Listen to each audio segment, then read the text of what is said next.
Hey boys, good morning. We got the patch released yesterday, but we're gonna go over the patch notes now. Just the time I stopped playing yesterday, they released the Oh my god. patch notes Have you seen that shit? and patch. Holy shit. What the hell? So 3.1.0, 3.1 patch. Let's just call it 3.1 patch. Like they're gonna release a 3.11 hotfix. So what do we have here?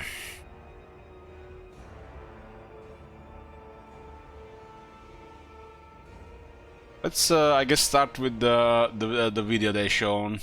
Why not? Hold on, let me first check my YouTube thing first. One moment.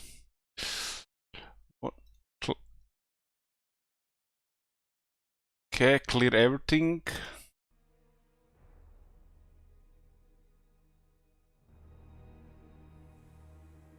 There's a storm brewing, and 8 an minutes. ominous figure is on the horizon. But don't let that frighten you. It's update 3.1 for Total War Warhammer 3. We've got quite a lot of things to cover. There's new regiments of renown making their way to the battlefield, reworks to certain faction mechanics for both the more ghastly armies and the more honourable. There's also a brand new endgame, this time putting you at the mercy, or lack thereof, of the Chaos Dwarfs. And we've got some bug fixes too. Oh, and Hammerstorm has entered the fray. So if you're undead, you better beware. Let's get into it, shall we? So, His axe actually considering looks like a he's hammer. right there, let's start with the big lad himself. Harold Hammerstorm, or Harry the Hammer to his friends in the Warriors of Chaos, is on his way as a free legendary hero for Total War Warhammer 3. Unlocking the original Warhammer is a simple enough endeavor. First, you'll need to redeem him through your CA account, and then after that, you'll have to complete his quest, The Hammerstorm Cometh, which unlocks when your legendary lord hits level 15. Once you've fulfilled that, you'll have a truly brutal melee specialist in your army, one that strikes fear into even the deadest of hearts, a brutal killing machine, and one who's a specialist in the complete and utter destruction of the undead. Harry the Hammer is a worthy addition into your army, and he's available now to redeem for free. It's like a Harry's unique not the legendary only hero. new warrior making their way Exalted, to the battlefield, hero. however. Update 3.1 has also brought in new regiments of renown, this time giving some love to infantry across a number of factions. Starting with Cathay, the bandits of the Silver Road are ready to be hired by the dragons. Armed with a buckler. Come on, man, they put peasant archers as a regiment of renown. Come on. Shield and flaming missiles, making them a perfect support for fire rain rocket batteries. In Kislev, the Tsarina's Better have secret like a police, 180 range. The Watchmen in the Night, are joining the front line. Sacrificing ranged attacks for a second melee weapon, they're a solid anti-infantry force. Their rabble rounds ability keeps their comrades immune to fear and terror. After all, who knows what they've seen in the Oblasts. The Ogre Kingdoms get themselves the Boglars of the Mad Marshes. These supposed toad noblars can regenerate Hold on, entities Noblars in Regiment water Renown. and come with Oh poison my god. as standard. In the Chaos Realms, the Monogod factions also gain new regiments. Starting with Nurgle and the Frolickers Bubonic, these Nurglings have adopted blisters that cause pain to those who More strike at them Nurglings, in nice. melee. Slanesh have recruited the Princes of Perfection, the staunchest spears they have access to. With perfect vigor and soporific musk, these spears will strike hard and strike true. The chromatic abominations of Tzeentch are blue horrors for whom defense is the best offense. They've got a powerful barrier replenishment ability that triggers whenever a spell is cast by either side in combat. And lastly, Khorne has brought forth the Hounds of the Blood Hunt. These flesh hounds have access to the dampen contact effect, which allows them to temporarily remove magical attacks, making them flankers with a very spicy addition. They are also very good boys, that I would sadly advise against petting. Now that we've given those boys a bit of love, let's check out some gameplay fixes. Starting off with vampire counts and the Dead Rise Again ability, and well, frankly, they've been rising a bit too much, so we've played with the numbers a bit in the name of balance. the base chance for all units returning has been reduced from 20% down to 10%. The chance for all units which is proportional to their recruitment cost has been halved, and Lords and Heroes' chances of coming back have been reduced to 5%. This should make fighting Hold on, what? chances of coming back have been proportional to their recruitment cost has been halved, and Lords and Heroes' chances of coming back have been reduced to 5%. This should make fighting the vampire counts a bit less monotonous, and also give Heinrich and the Empire less nightmares when he kills his mate Alberich over and over because Kemmler keeps bringing him back. Bretonnia have also received an update, bringing them up to speed Lords in to combat with the 5%. factions of Total War Warhammer 3. They didn't say what was the Starting off with base. how units work, they are now separated into the unit types Knight and Peasant. Knights no longer take leadership penalties in combat if units with the Peasant attribute begin to rout. With this change, Peasants are also no longer considered as expendable. Knights Errant also gain the Impetuous ability. This allows themselves and any allied unit within 35 meters to become immune to psychology for 30 seconds whilst charging. As for Peasants, they gain access to the passive ability, the Peasant's Duty. All Peasant units gain +8 to their leadership if a unit with a Knight attribute is within 55 meters, as they are inspired by their glorious lieges. It doesn't just stop with the units, however. This thing The almost blessing of looks the like influenced by that thing from the Chaos Wars. lady stat bonus Blessing of the Lady, look at that. Plus 15% ward save. That's nutty.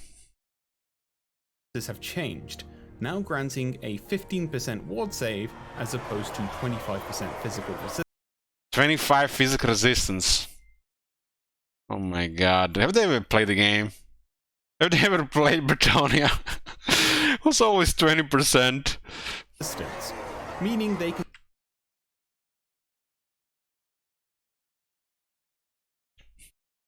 ward save as opposed to 25% physical resistance, meaning they can stand toe-to-toe with units with magical attacks and weapons. King Luen Lioncoeur also now deals magical attacks, as is befitting of a Grail Knight of his stature. He always had magical attacks because he's a Grail Knight. What the hell?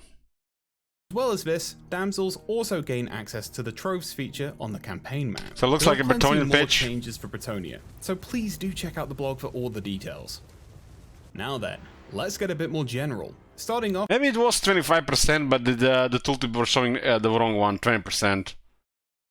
with the menu screens. When loading a game, we now only load the first 25 games, saving you time so you can get back into your conquest quicker. We've also added a button so you can load the rest of your games, in case you really need to go far back, and a button that allows you to delete currently loaded saves via the campaign. We've also made some AI changes to artillery and units during walled settlement battles. Artillery will now take extra care when assaulting walls.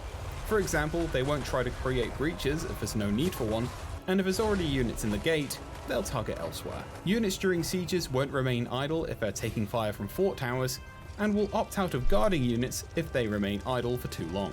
AI units in settlement battles will also now focus on capturing capture points that are unowned where their forces are attacking nearby.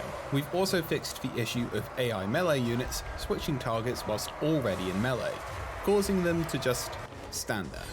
That won't happen now. A problem with event won't happen notifications now. has also been fixed, meaning that you will see all events that should pop up when they're sent to you if they're all sent at once. We've also Hallelujah! made Praise changes to Sigmar! multiple tooltips with inconsistencies, with help from a lot of you in the community, so big thank yous to you for that. I personally can think of no better way to thank you than, well, giving you a brand new endgame. So let's check that out. The Darwizar are on the rise, and in the new endgame scenario, the will of Hashut, they're going to let you know it. Their drills will pierce across the lands, with Chaos Dwarf forces spilling out from them, casting their aggression across the lands. For those who dare stand against Hashut's chosen, they'll have to take the war to the Chaos Dwarves at the very center of their civilization and take Zarnagrund from them. You'll have to take to the tunnels and reach and take their home to stem the tide of gunpowder, iron, and the Kadai, and stop their plans short. At who? So that's just a quick glimpse at the big hitters coming in Update 3.1 for Total War Warhammer 3. From Harry the Hammer joining the fight, to facing an apocalyptic tide of Chaos Dwarfs, there's a lot to be getting on with. In case you missed it, When are we gonna we've get also Chaos Dwarfs showcased the Crisis now in roadmap that for Dwarf future campaign? content, shaping the future of the battlefield for both Immortal Empires and the Realm of Chaos. As always, we'd love to hear from you, so please let us know what you think about the changes in the comments and on the suitable channels. For more details on Update 3.1, don't forget to check out the blog. This Harold Hammerstorm is the new con guy.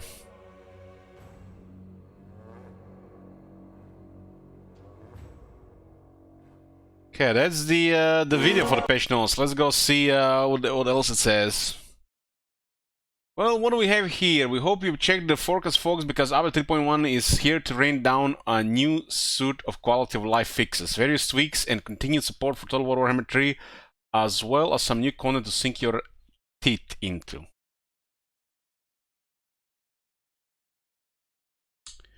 We're delighted by the response to not only Update 3.0 and the Forge of Chaos Wars, but also roadmap of content for the next 12 months of Warhammer 3 that we recently shared on our socials. Me said roadmap, please do check it out below. There's some exciting stuff coming to the game in 23rd, 24th and beyond. 23rd, 24th, I guess they're talking about the years. Beyond the future of Warhammer 3. So 3.1 just arrived, and the next update is 4.0 in the summer of 2023. Shadows of Change with Zinch, Kate, and Kislev. Yeah. Maybe Kislev gets something interesting. However, in the here and now, if you are reading this, it means Update 3.1 is real and living and ready to pour down your internet pipes. Here are the highlights. A new legendary hero arrives in Total Warhammer 3 today for free. Requires a C account. Hurry on down below for details. The guy is a full-on cringe.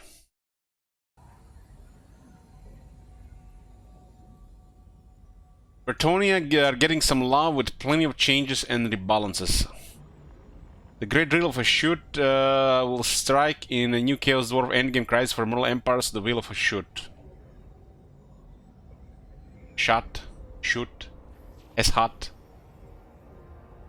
Beef up the lower tiers of inventory with the 4 Regiments of renown arriving for free in Warhammer 3 today.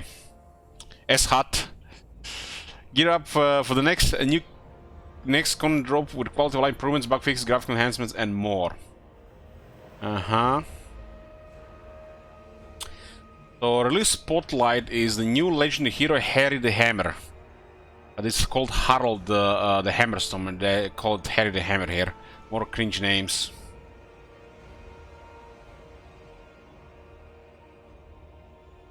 His armor kind of bulky, reminds me of a little bit of the Lich King. A little bit too bulky.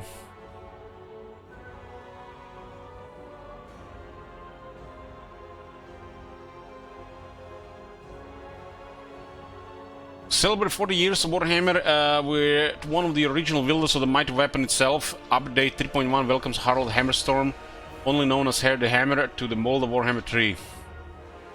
Free for all players, the mere hearsay of one of the mightiest warriors in all the Northlands will finally come to fruition, letting you slot this powerful legendary hero in your Warriors of Chaos armies. Fueled by the favor of the gods and ready to smash bones to powder, Harold's affinity for fighting the undead makes him a cursed sight for those that dare to rise again. Make them regret it. Premiered at the Warhammer Skulls events, Harold the Hammerstorm is included as a free addition to the Warriors of Chaos race with Update 3.1. He requires a free CA account to claim and will be available for recruitment after completing his unique quest chain. I think what we've seen, Legend Lord gets to rank 15, and at least for Valk has shown kill 3000 enemies, so pretty straightforward to unlock.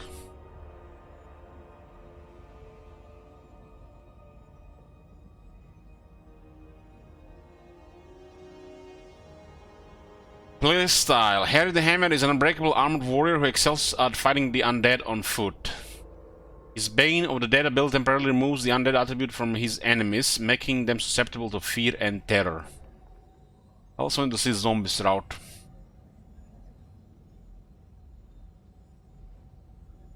Abilities: Bane of the Dead, passive area hex. Memories of past lives return to the dead in Harry's presence, causing any undead unit to become susceptible to fear, terror, and being routed. All units in Harry's presence receive a leadership debuff regardless if they are undead or not.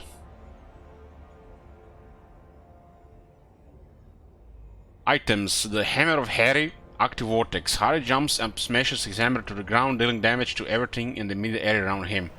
The Bane Shield, passive augment. The Bane Shield augments Harry's melee defense whilst weakening weapon strength of anyone within the immediate area. So, another legendary character that looks like is polished with trade items, possibly skills too.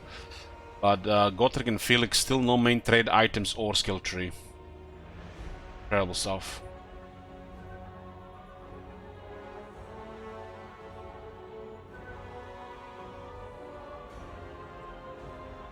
The Will of Ashud, the new endgame crisis.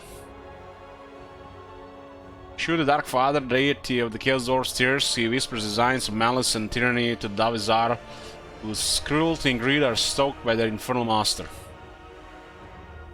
Chaos Dwarfs seek to expand their empire, exploiting and exterminating all those who stand before them.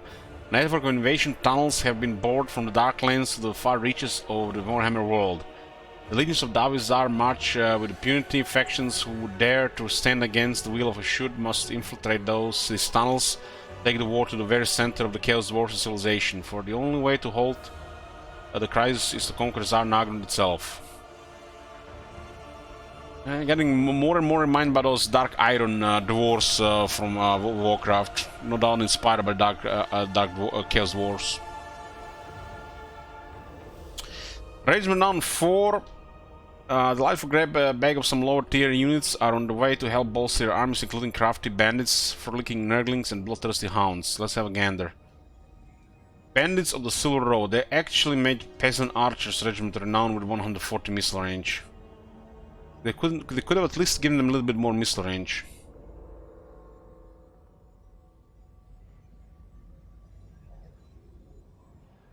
These brigands have a fierce reputation at home and in the west. They have been hired by the dragon rulers of their homeland despite their indiscriminate pillaging.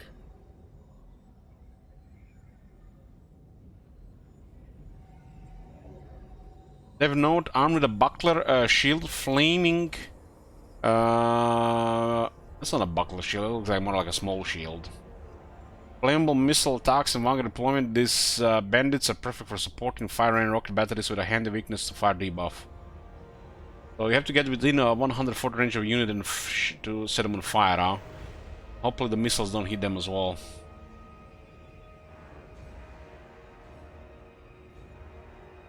Hounds of the Blood Hunt, Flesh Hounds of Corn.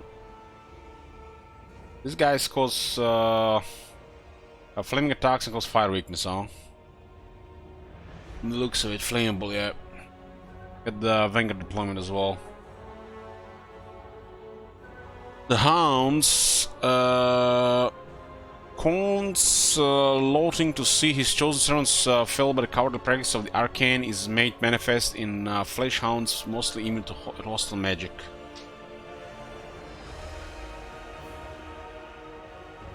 Oh yeah, it's definitely gonna be a cool unit. Nice emergency unit to add instantly to your army every 10 turns.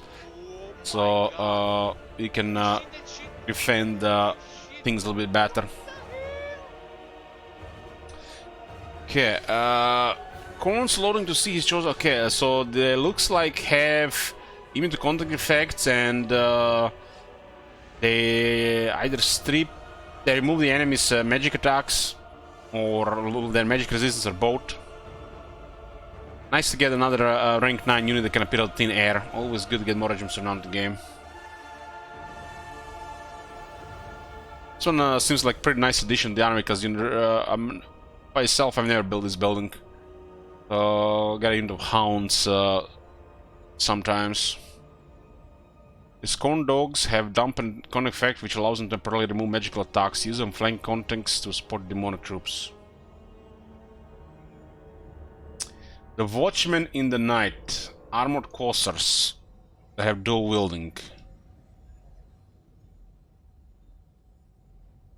They also have 10 more guys.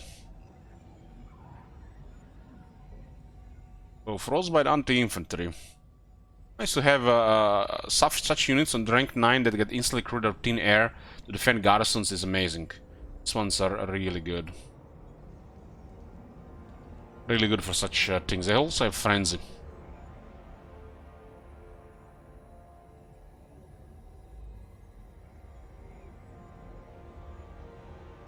The existence of Tsarina's secret police is no secret, for the Watchman's ranks are not just the spies who root out opposition to her rule, but also the toughest of her retinue.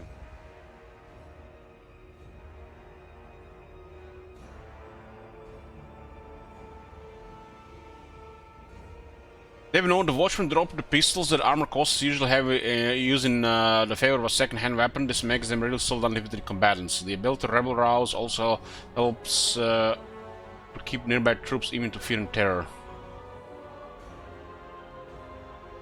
Ah, they give immune psychology to nearby units.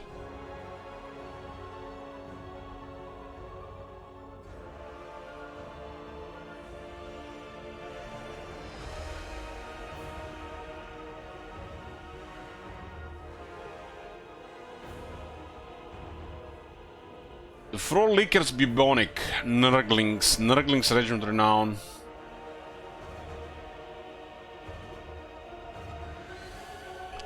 If they're in melee, they get 8 leadership and 10 thorns. And melee damage reflection.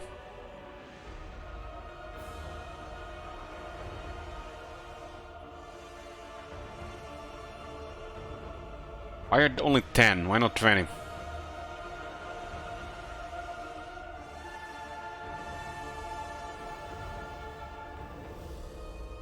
The accuracy shot of these Nurglings blisters inflict wounds upon all those who strike them that may not outright kill, but painfully faster.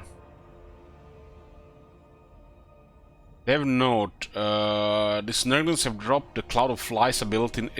They even lost Cloud of Flies for this. In favor of a new ability called Blisterback, which allows the unit to deal damage back their opponents every time they are hit in melee.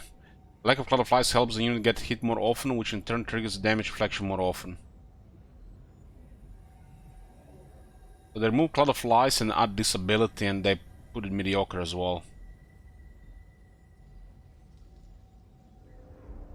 I mean, 10 sounds very low for such a weak unit.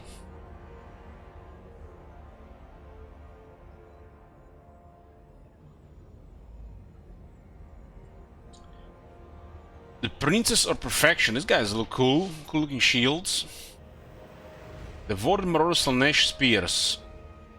Get silver shields and contact effect.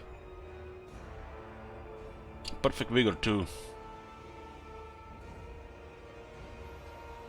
The Quest of Perfection. One must revel in their obsessions and sacrifice everything for Dark Prince. These are the staunchest spears and the Slanesh has access to, with perfect vigor and soporific musk. They are a perfect addition to any Slanesh anvil line.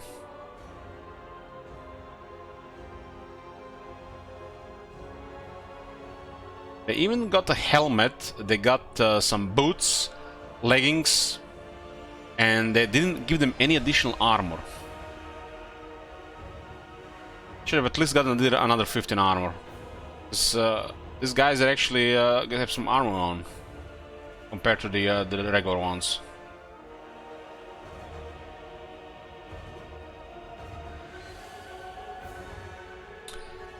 All these new units look cool, but they're just gonna be stuff to help the AI spam more free units, and the player have more emergency units for the emergencies.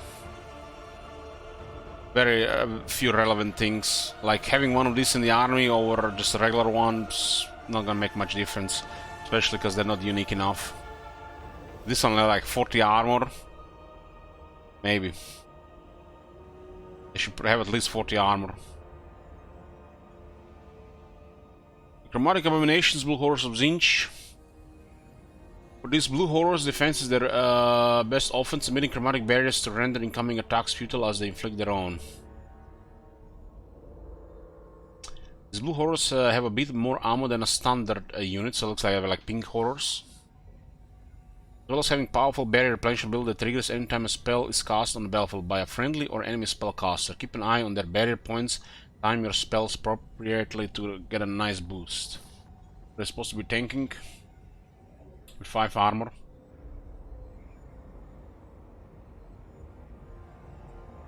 Okay, Bogglers of the Marshes. A stock emergency units, cool.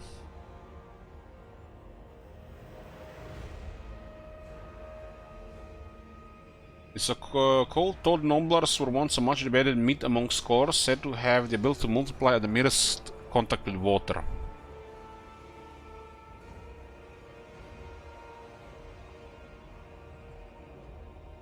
Bogglers come with poison as standard, but also have the uncanny ability to regenerate entities when standing in water. Keep this unit front playing in the water for maximum combat effectiveness. Also never feed a boggler after midnight. Huh. I wish when they give us a picture like this, somebody would have mouse over this ability to see exactly what it does. Just this in stats is kind of pointless. Like, this is the most relevant thing. And they don't really show us what it does.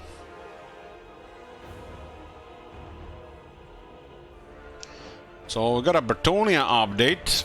We're taking steps to bring Bretonnia up to speed in 3.1. One faction at a time, every couple of months. You might see a Vampire rework by 2030.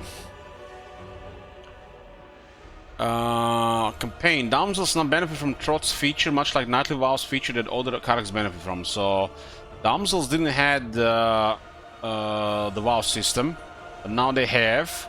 But apparently it doesn't work.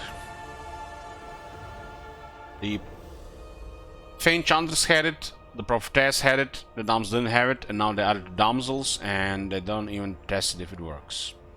Does not work. Apparently.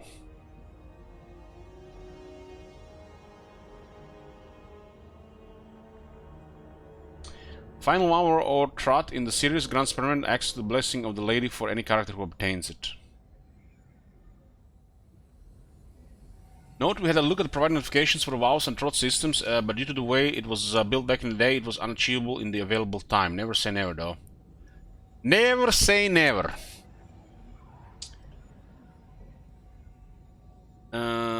Attribute and ability changes. The Blessing of the Lady stat bonuses have changed as follows. The Blessing of the Lady now provides plus 15% ward save instead of plus 25% physical resistance. Who knows, maybe it was always 25 physical resistance and it was just showing the wrong 20% this whole time for the last 7 years. I have a feeling this 15% ward save will soon become 12 and maybe 10%. Okay, what do we have here? Physical resistance isn't what it used to be. When Warhammer 3 was released, the interaction between magical attacks and physical resistance changed, meaning that any unit with magical attacks could bypass and ignore physical resistance of enemy units. Yeah, that's what magical attacks supposed to do. It's supposed to counter physical resistance.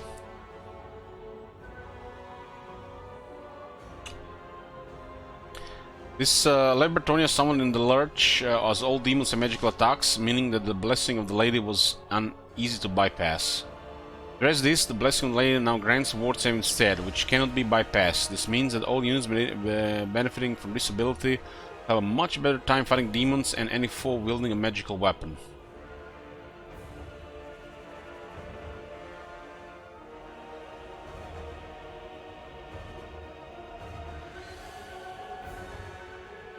The Blessing of the Lady can now be equipped to units in custom battle. Certain units, mostly knights and non-Grail knight characters, can opt to take Blessing of the Lady for 200 gold. This does not affect Grail knight characters or the Fey Enchanters who always have Blessing of the Lady equipped. The interplay between Bretonnia knights and peasants is now represented by two new attributes, Knight and Peasant. All knights and knight characters have received the new knight attribute and do not take any leadership penalties of any unit with a peasant attribute routes nearby. All peasants have received the new peasant attribute, which has no inherent gameplay effects, but is used for ability and attribute targeting purposes. Knights errant have received a new impassive ability, Impatious. It used to be in old Total Wars, they would literally charge sometimes without orders. The enemy units were close. When Knights Errant are charging, any friendly unit within 35 meters, including the Knights Errant, becomes immune to psychology for 30 seconds. Now that peasant units have had the expendable attribute removed, as the Knight and Peasant attributes now cover that gameplay interaction. What about the allied units? If you add the 4 allied units to the army, how is that gonna work with the leadership change? I guess they didn't thought that much, they only thought about the multiplier.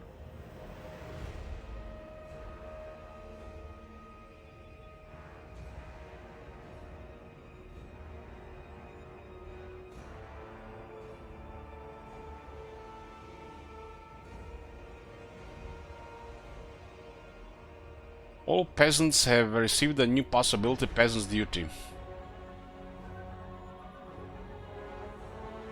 I'm not talking about allied peasants, I'm talking about other allied units.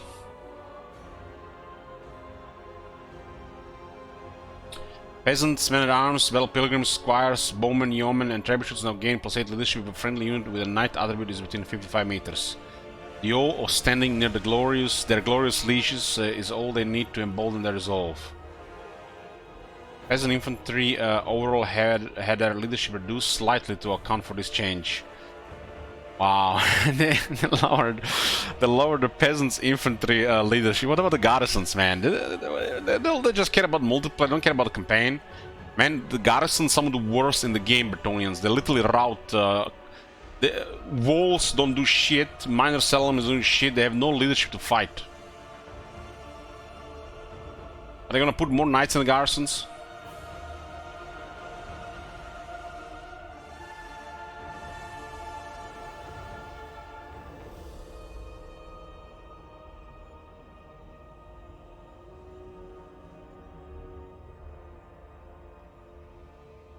We can find more unit changes listed below in the main body of the unit patch notes, but here are a few select highlights. Holy shit, man, you literally get attacked by anybody that has fear as a Bretonnian garrison, and your units will just rout on contact.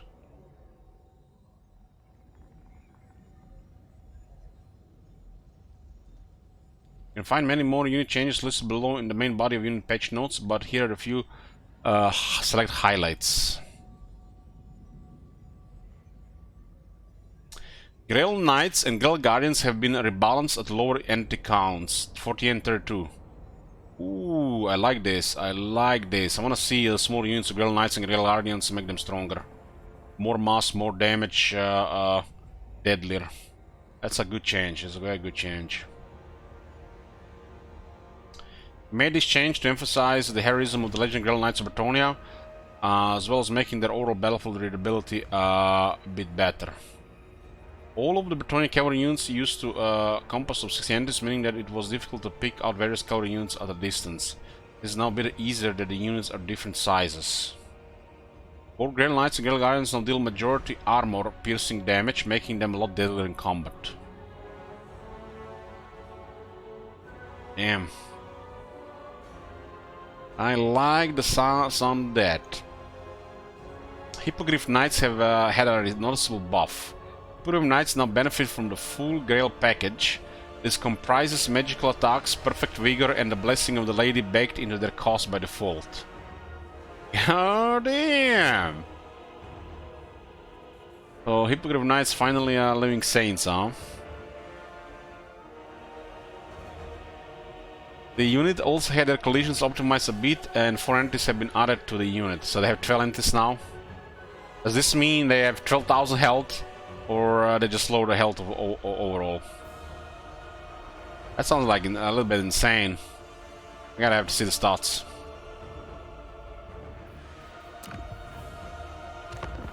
I command here. I am the blood of Gilles.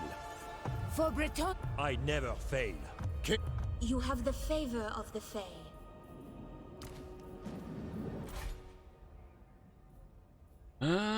Grail Guardians have 32 horses now. And holy shit damage.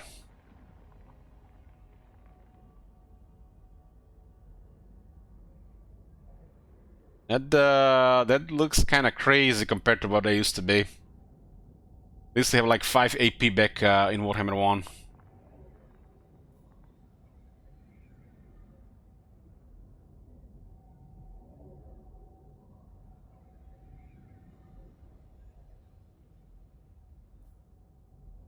Damn, this looks good.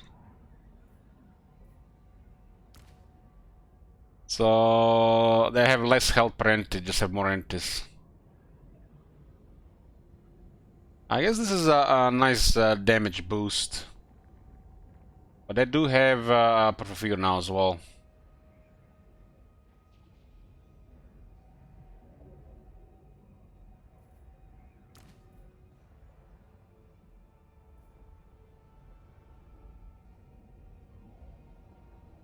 Grill Knights being mainly AP now, it's a game changer.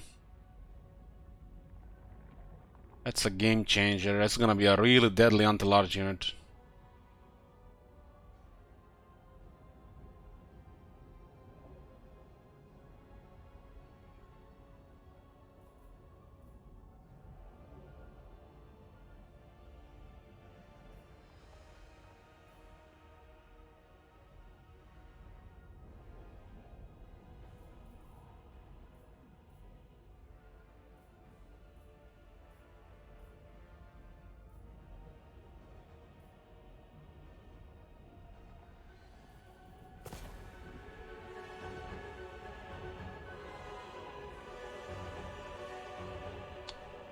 The unit has also had their collisions optimized a bit, and 4 entities have been added to the unit. Yeah, let's misread that.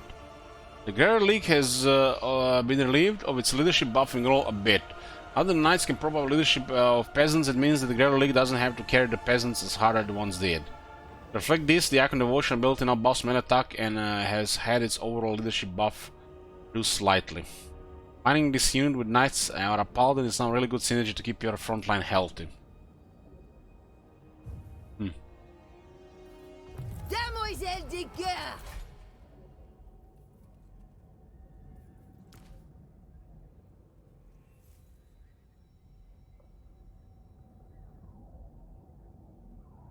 Five attacking musicology, huh?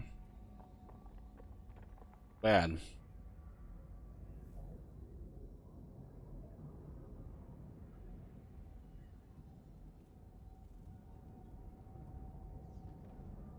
We need a reason to play with peasants.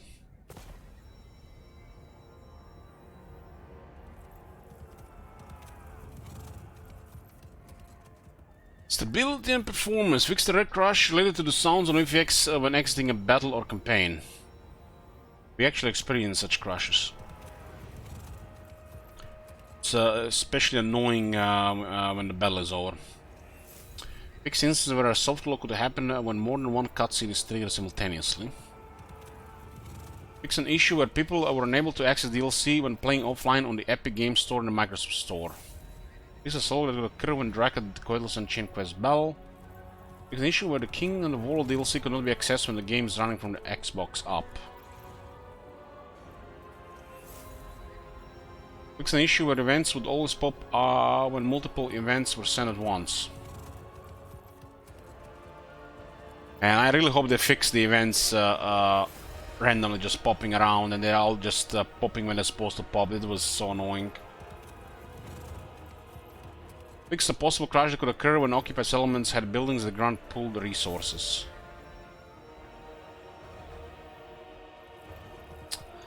Gameplay. General updates, rules and systems. We improve the user experience performance of the load game panel for users who have a large number of save games. We now only load the first 25 save games, dramatically improving the time it takes to open the load game panel. A new button will load the rest of your save games.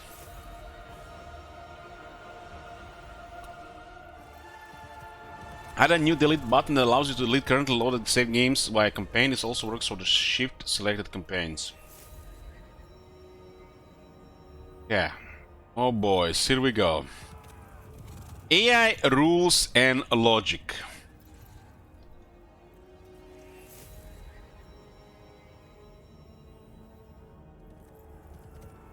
We have made further improvements to AI artillery units involved settlement battles to prevent them from wasting ammo on unnecessary gate building targets. They will now take extra care when assaulting a wall by no longer attempting to make breaches where there is no need for one. When the fuck was that even happening? such as when a gate is already being targeted by a friendly unit or if there is already a nearby available entry point. I honestly don't remember this ever happening in the game. Played the game for like 600 hours. They will also no longer target gates when inside of a settlement, nor will they target gates where the angle of fire is too tricky, making them prioritize shots with chances of greater accuracy. In addition, we have made improvements to AI unit groups instructed to guard vulnerable units when attacking settlements.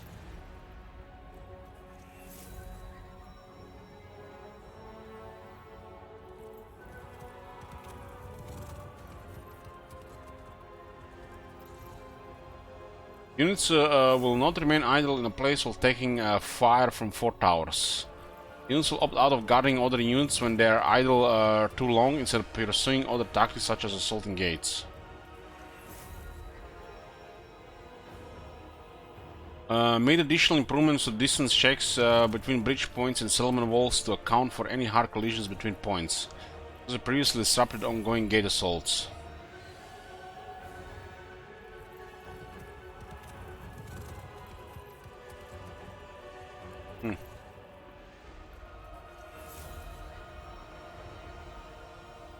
Sounds like that's better pet finding. Also rolled back changes made to improve the attacking AS ability to acquire capture points in settlement battles, as it was adversely affecting their defensive behavior. Instead, we have implemented a new solution to improve the attacking AS ability to focus on unknown capture points where said attacking AI has units nearby. Roll back something. That already sounds like an improvement to me. Furthermore, we have fixed an issue where defending AI units in settlement battles would continuously sally out to attack targets while units with a stock ability were close by. What? This locked AI units into a cycle of sallying out and returning back to the settlement. Now once a hidden unit with a stock ability is scoured near a target, the AI will refrain from continuing to sally out and shall instead engage the target.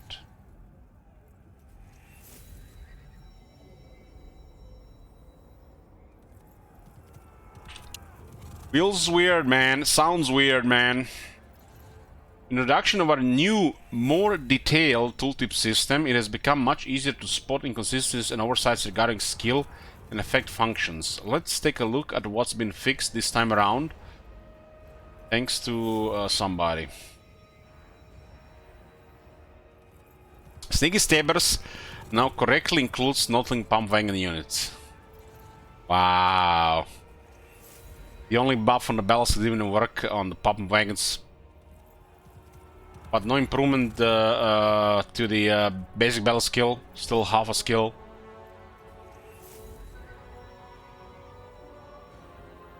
All Y units are now visible in the skill tree. They were previously gaining benefit by displaying correctly.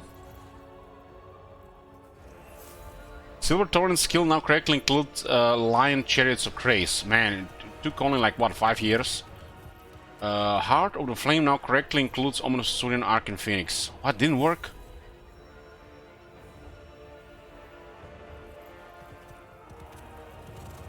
Swift Rider now correctly includes Feral Cold Ones. All Blessed Spawning units are now visible in the skill tree. They were previously gaining benefit by displaying incorrectly. That's been just a visual thing.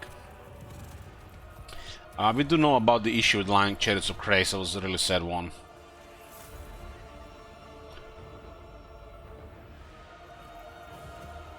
So, Lion's Chariots Grace might have been fixed 3.1. More duplicate unit castles on Lisbon units from the skill trees.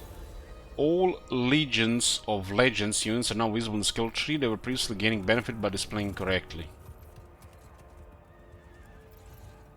Added Carrion units to Elite Cavalryman skill for Tomb Kings. Damn. It was like over 5 years to fix that.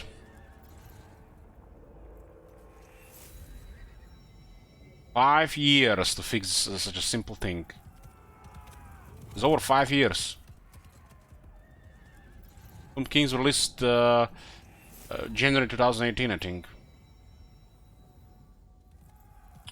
Armor Delirium now correctly displays chosen of Zinch units.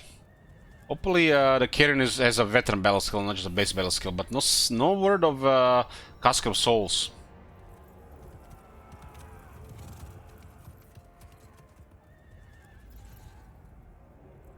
Other chosen of Zinch units to myriad servant skill for Zinch. Yeah, they were not missing. Other horsemen Zinch were missing as well. Bird spawn was now added to the Zinch and even print skills that affect chaos spawn of Zinch units. The Severed Claw, aspiring champions regiment now, you know, everybody's favorite unit. Now added to Zinch and Demon Prince skills that affect chosen of Zinch units. Okay. All of its workshop units are now visible in the skill trees when playing a class Clan Scryer. They were previously gaining benefit but not displayed correctly. Removed Warp Grinder from the Blast Master skill as the range effects were not relevant for the unit. Removed Red Arms from the infantry skill as the effects were intended to target missile infantry. Holy shit, man. Hallelujah. All Vampire Calls, hopefully that run is gonna be even better now if they put it on the right skill. Because they're on a missile skill before. Missile veteran skill. All Vampire Calls items are now in use and also visible in skill tree. They were previously gaining benefit by displaying correctly. Removed Great Unclean One units from the mechanical range skill as the range effects were not relevant. Ooh, that's I think that was a spell resistance scrap as well. Added Skull Cannon to the Riders of Doom skill for Demon Prince. Removed Murderers of Corn from the Unholy Terror Troopers display as a unit is available for Demon Prince. Added all Mortal Riders are now to Demon Prince's skills.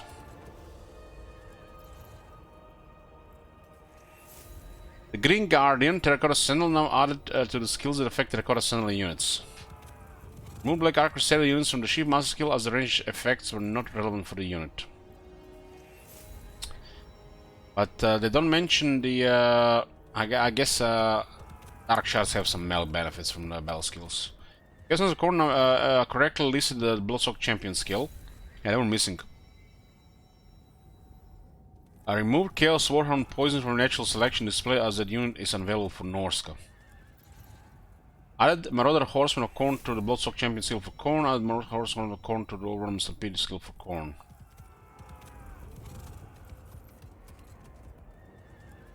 The Mass Tooltip. Large entity. Okay, what it says here. With a scout and issue with the numbers displayed by the tooltip which have not been now fixed. Previously. Oh my god. How many K-Quiz? No K-Quiz yet. Holy shit.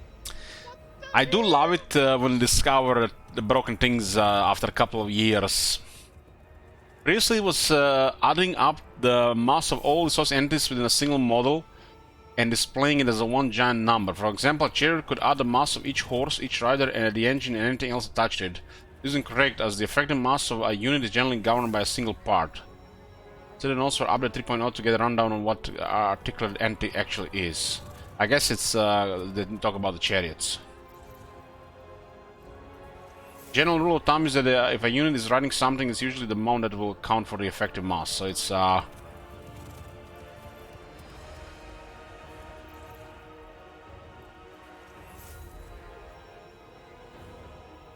well, curious to see how this will change some units.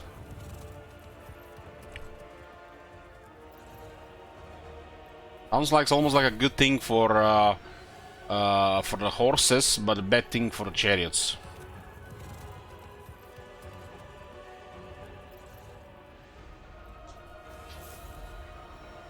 Other mass-related changes. We also taken the liberty to update some older mass values to bring cavalry units up to scratch.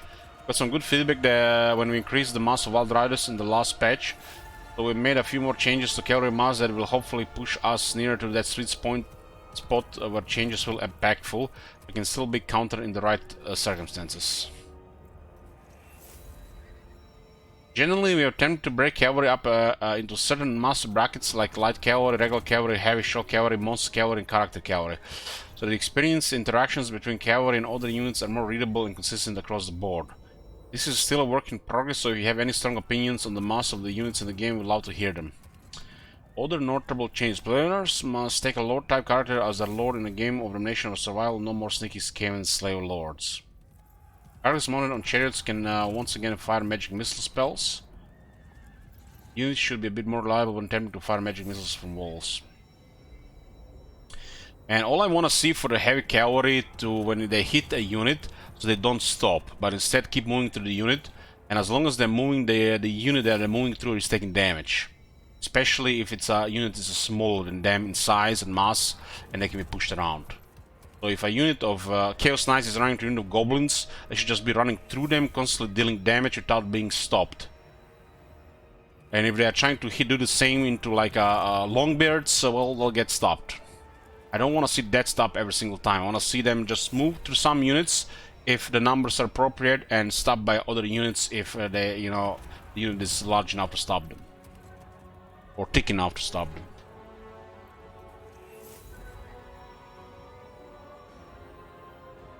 Races balance. General. All rights, including those for the Tomb King's Isles and Rembrandts, are once again locked until their requirements are met. That was bugged. Spells and abilities. Inevitable Fate. 30 more seconds on the cooldown. What the hell is Inevitable Fate again?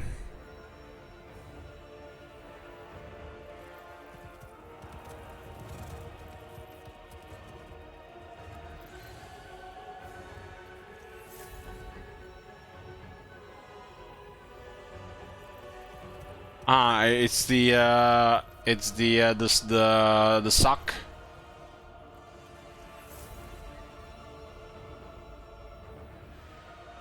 When they all get sucked and thrown around. Wonder if they improve the experience in the Lizard Bell.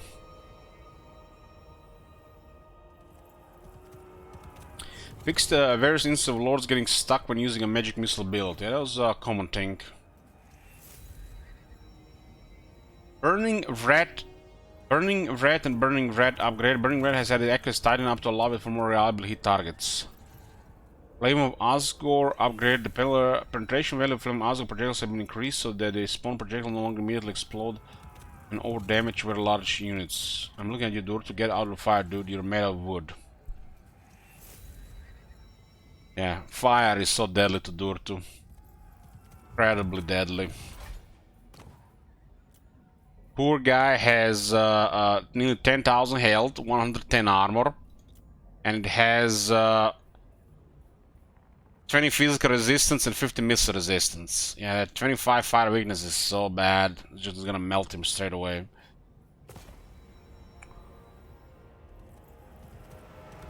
You have to literally have magic, fire, and armor piercing to counter Durtu.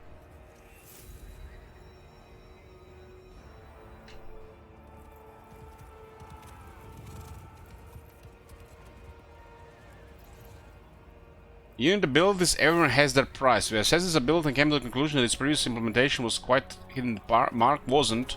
It made it a bit easier to use and understand. Everyone has their price has been reworked into an area debuff that targets all units within its radius. I'm not sure what that is. Maybe some Chaos War stuff.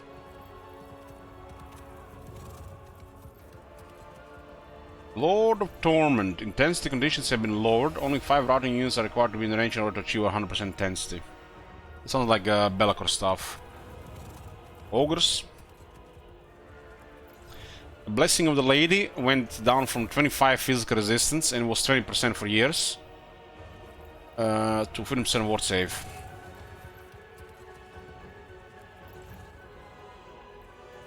Heroic Fortitude.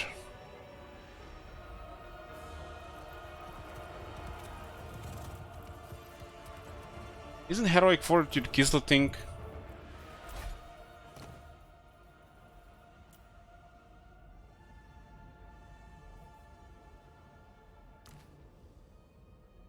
The Heroic Resilience. Maybe it's that thing that gets upgraded.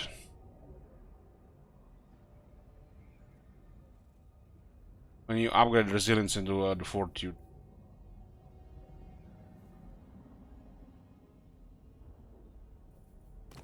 Was that Ogre ability, the Kislev?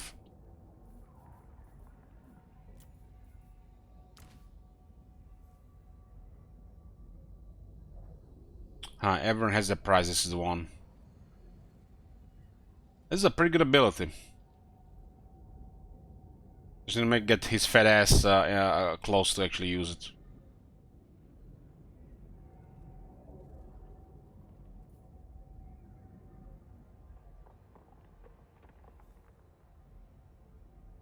Health of Wolfog has been fixed so that the fleeing enemy unit within the ability venom radius is now affected by its debuff.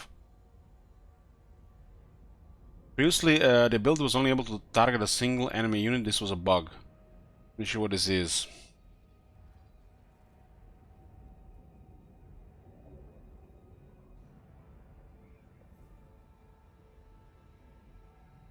All sounds familiar, really. This Western sickness too. The returning cavalry getting a bit of Saturday work. Lance formation has been nerfed, slightly to compensate for these new numbers. Yeah. Nerfed.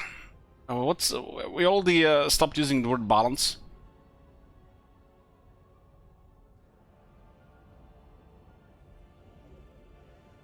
Well, I do like the changes on the Grell Guardians and Grell Knights. Icon of Devotion. With peasants receiving a leadership, we've seen that. That's the relic blizzard. Venom Staff, wind up time 5 to 1. Okay, that might be actually usable. That's Kalida's projectile. Raid of Borderloo gives 12 anti-large instead of 8. That's the Albrecht's item. 8 is like nothing on that character, but just a little bit buff. We were with an issue where the item ability was granting 2 different types of unbreakable status. Damn, there are 2 different types of unbreakable status.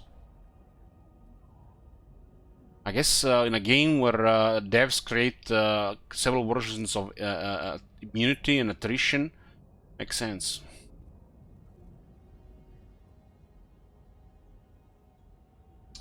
Wow, for sure I don't even know what this is.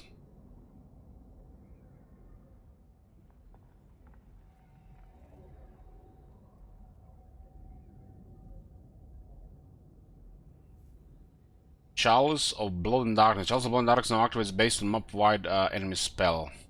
Activations for half of the previous skill amount makes them easy to use, although it still is still limited by 90 seconds skill number 20. I wish they tell you, what all this shit is. Like, I know this one is Isabella's item, but it could have been more clear on some of these things, like whose ability is this? Who does this affect to? This sounds like Isabella's item. You can actually see.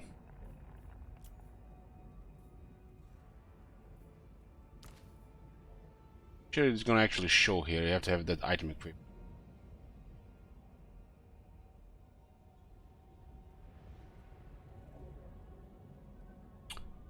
So they basically created Isabella's item to give it to Chaos Dwarfs. Could be that too.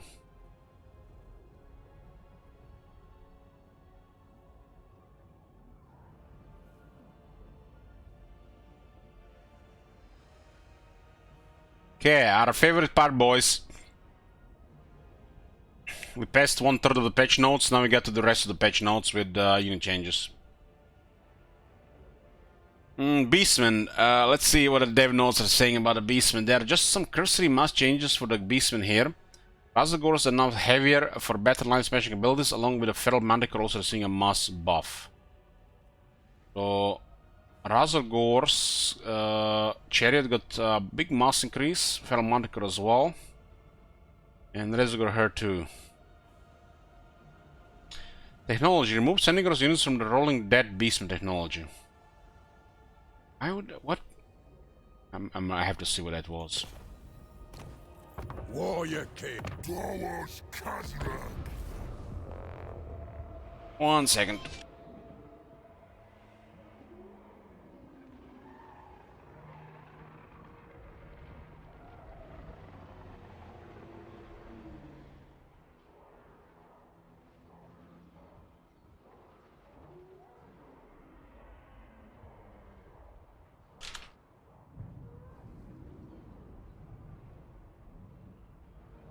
Basic sicknesses on demons units when they fall below a certain leadership on like crumbling. Now that's called banishment.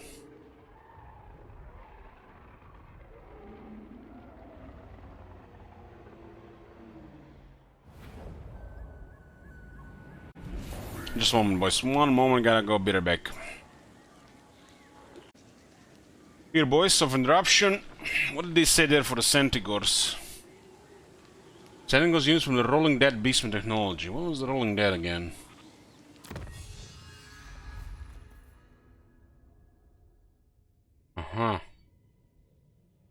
So basically, Centigors were on 2 technologies then.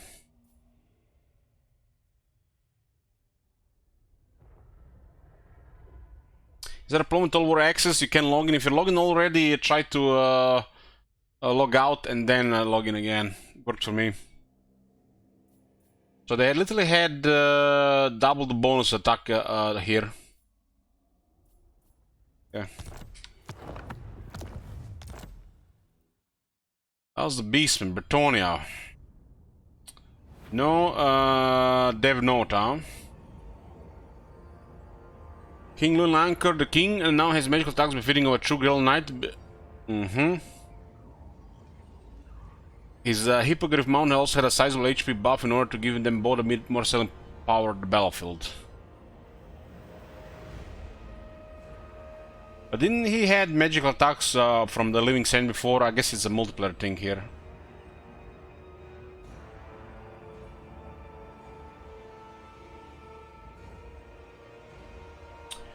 So, sizable HP buff to his mount. Looks like 1000 more health. That's a lot. And Luin's gonna be quite a fighter. He has regeneration, by the way.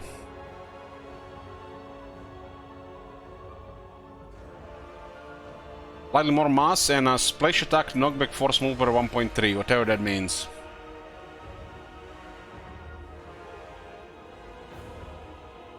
So his Hippogriff got 4 more attack, 5 more defense, more damage.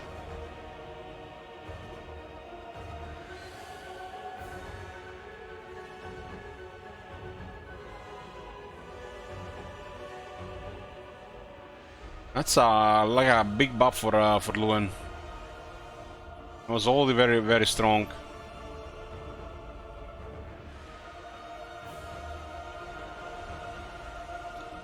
Albric also got another 1000 health to attack. They lowered his charge bonus by 5. Oh no.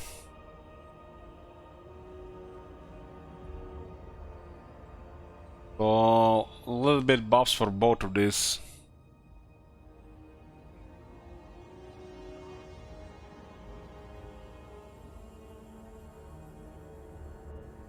More damage on the against the buildings.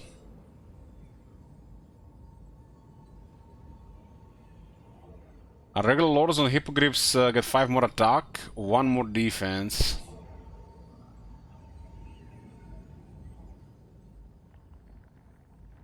It almost sounds like a bad thing, but hard to say. Henry Massif, 1000 more health, he lost 10 defense. 10 charge bonus. Guess his defense was a little bit over top for a hero on a Hippogriff.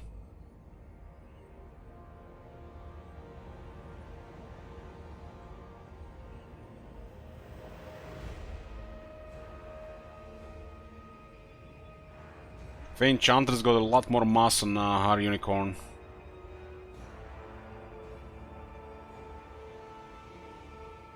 Green Knight as well got a lot more mass.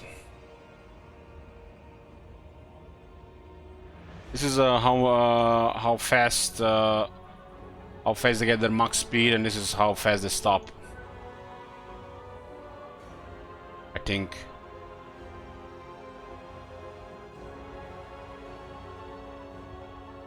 Looks like all peasants have lost about 5 leadership.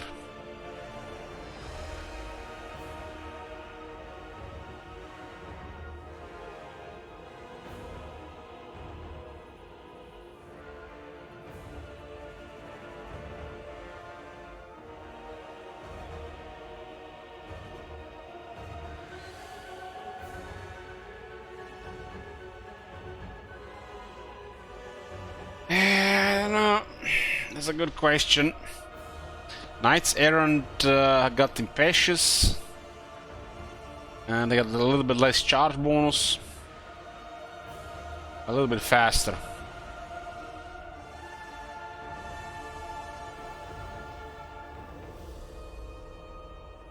It's like OCD guy with the charge values on this cavalry stuff. Two of the cavalry units got 35% shields and 30. Actually, they don't got 12 anti-large now. That's like a nice boost. Makes it a little bit more relevant.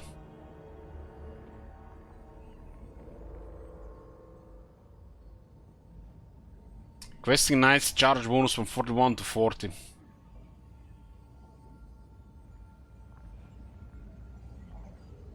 Pegasus Knights better shields, more anti-large. Roll Pegasus Knights as well. Grail Knights, let's see. Way more expensive. They're turning like the more elite unit is like even more health. 30 more armor. Better shields, way more damage. Way better attacking. I do love this change in the Grail Knights. I felt like literally quality Knights of the Realm for the longest time. These Grail Knights and the Grail Guardians so far look like the best changes. I like that unique feel.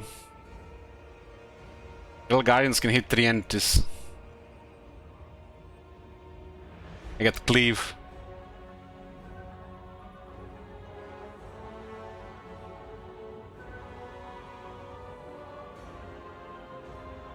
They're all here, nice change. These are the Regiments of Renown.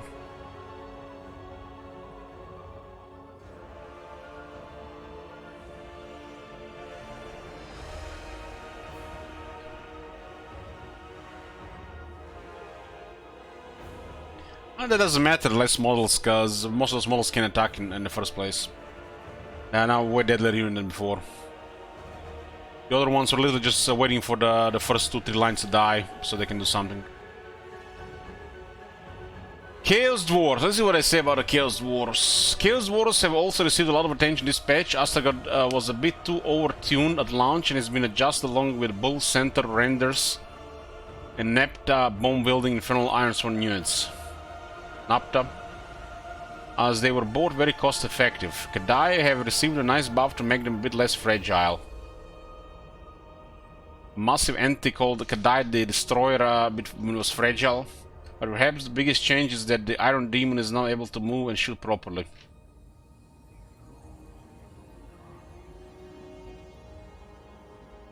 This should hopefully eliminate some of the frustration that players were encountering. The Skullcracker is also now a bit of a beast in melee, with better combat stats and an improved ability to knock back enemies at lower speeds. Really have also given a pass, with the Magma Cannon receiving a bit of a range nerf, actually getting a higher degree of accuracy, and the Dead Quake getting a bit more range. Dead Quake. Is it the one that grows like a little quake when it explodes? I thought they all had good range.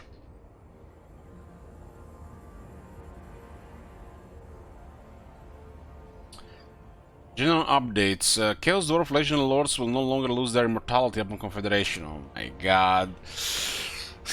Don't even write this shit in the page now, just fix it without telling anybody. Fixed script error when completing a long victory as the Chaos Dwarfs in Immortal Empires. Removed Infernal Engineer from the Drazoat Cinderbread's Mount.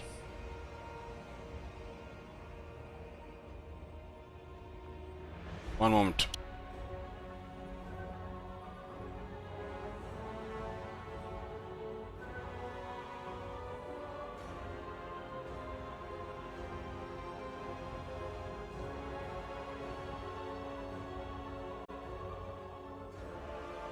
One second, boys. Interruption again. Sorry, guys, interruption. Got I don't know what do you call it these days at home. Ruckus.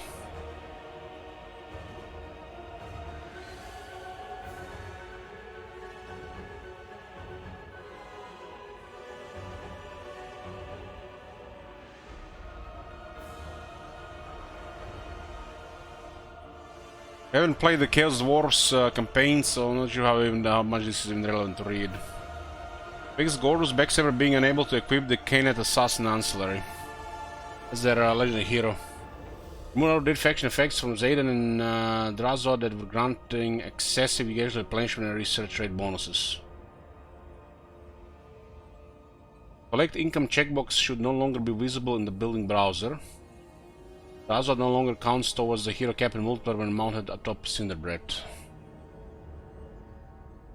Labor amount when raiding now correctly lowers when units are disbanded. Fix an issue where the amount of raided labor wouldn't lower when multiple armies were raiding the same region. The Great Deal of a Shoot Chaos Dwarf Final Battle now can now be teleported to in the Realm of Chaos. Tower of Tsar seats now that provide bonuses based on the number of seats only in the same district now correctly counts number of seats of the same district type and removes all bonus from previous owners. This is applicable to new saves only.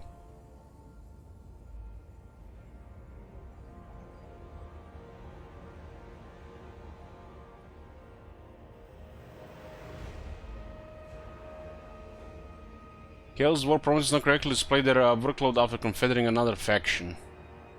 Skill and success chance for Chaos Dwarven actions against enemy heroes is now in line with other lords and heroes in the game. It almost tells me like they had a much higher chance to succeed.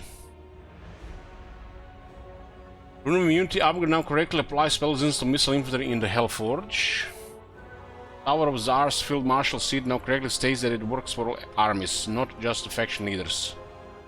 Convoys now only receive the strength through a paid experience reward for one turn after choosing to train the Cornered Shrine in the Dueling Shrine Convoy event. Fix the Pair of Fire Convoy event stick to the road dilemma option incorrectly delaying the convoy for a turn. Fix the Pair of Fire Convoy event through Fire and Dilemma option not reducing the convoy journey one time by a turn. I was on my way access to the special element at Nagashizar. Probably the same one, huh? Green Guard is now stats reflective of Regiment Renown. Recruitment time for the Iron Demon and the Skullcracker units have been reduced to 2 turns. Chaos Dwarf Regiment Renown units no longer have an armored upkeep cost for the Hellforge. The cooldown for Gordus Backsaber Crook dice ability now functions as intended.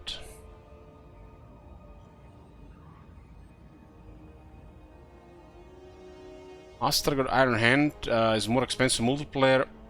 Like, I really don't get this, you know. They make things more expensive and then they lower everything at the same time as well. Like, they often do this in multiplayer games. Not only, you know, one thing, but everything else at the same time.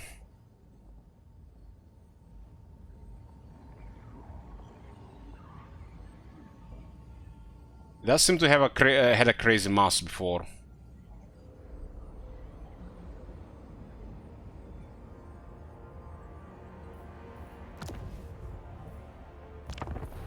In the name of Wan Rakubelu Tahangron or Angkor. This guy had 5,000 mass before. It seems hilarious. His base mass is bigger than a Great Taurus.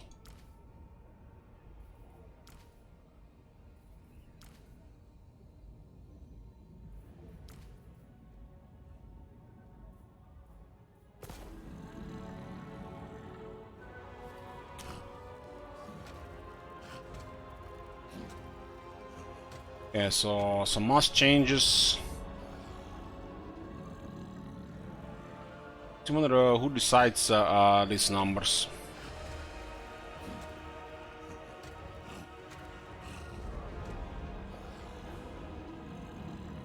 Well, a mass amount has more mass, while the Gritaurus has less mass on amount.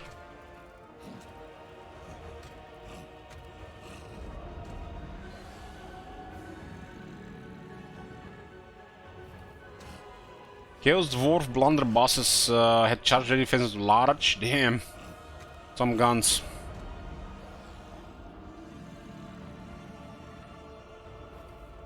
The Granny Guard kills Dwarf Blunderbusses melee attack from 30 to 38, regular skill from 0 to 18.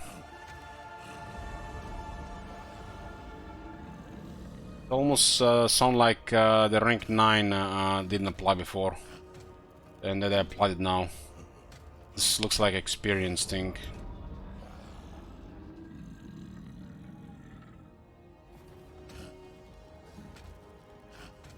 These guys got their range thing that looks like nerfed. Blazing Beards of Bazrak.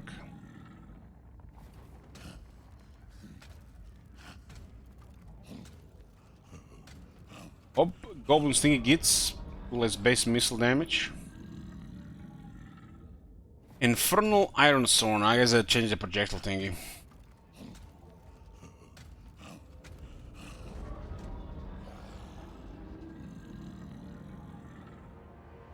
Pool center renders. I think we've seen several of these pool centers in multiplayer. There's some deadly things. The renders got less attack, less missile block chance, or also small shields. They also, it's kind of hard to say if one value higher is better on turn speed.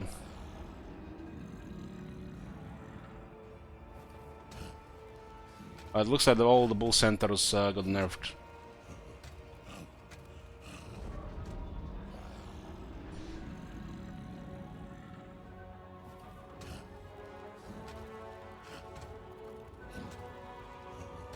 That didn't take long for this. Kadai Destroyer got 10 more leadership and 30 more armor.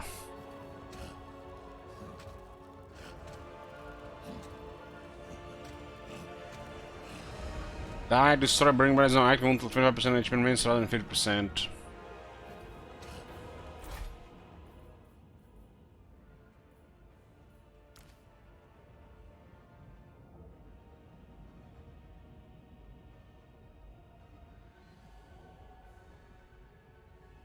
It's unbreakable depending on its health pool.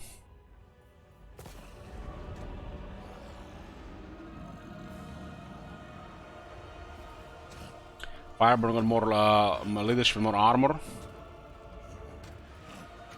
Magma Cannon. What was the range of Magma Cannon? 450 to 380 now.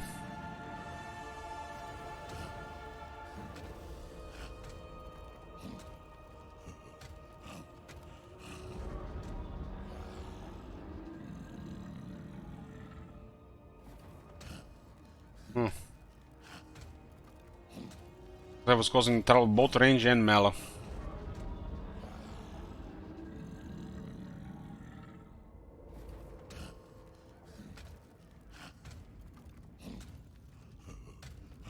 They removed quite a bit of melee ability from these things.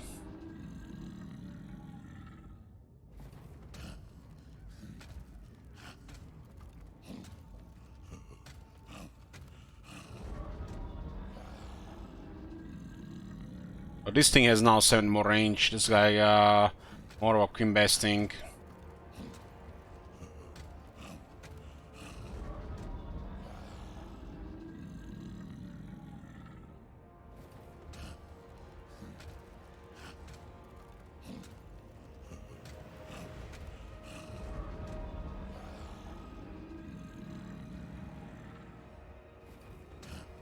Really?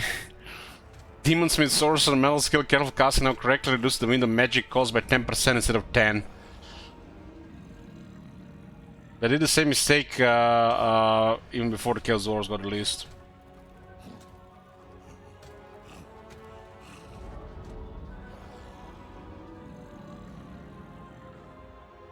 Dark Elves. We didn't quite get a Dark Elf mount cost right last time around, so we're taking another look in the balance. And as a result, our current locker are now a little bit cheaper. Other than that, Darkseid mounts are heavier along with the cold ones and Manticores, while Darkseid Cavalry have received an acceleration boost. Looks like another Dark Slave update.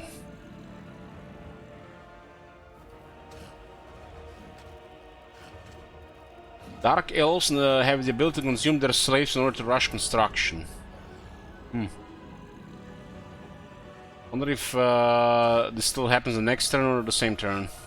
I control now reduces the slave consumption within a province. This creates the chaos dwarf labor relation where if you maintain control you lose significantly less labor per turn, but while maintaining slaves as a global resource for the Dark Elves.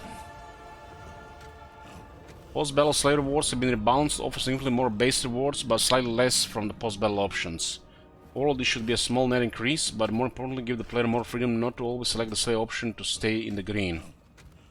Slave rewards from ratings have been improved. We have also fixed a few pooled resource-related bugs when raiding, such as being able to spam raid a single region without lowering the overall amount. Remove the construction speed buffs from maintaining a large amount of slaves. This is now covered by the addition of rush construction. Maintaining a low amount of stockpile slaves now increases control. By maintaining a large amount of stockpile slaves reduces control. So, Chaos Dwarf changes, inspired changes in the Dark Elf systems. Edict suggests the select quotas edict to reduce the cost of rush construction, slightly reducing the growth amount.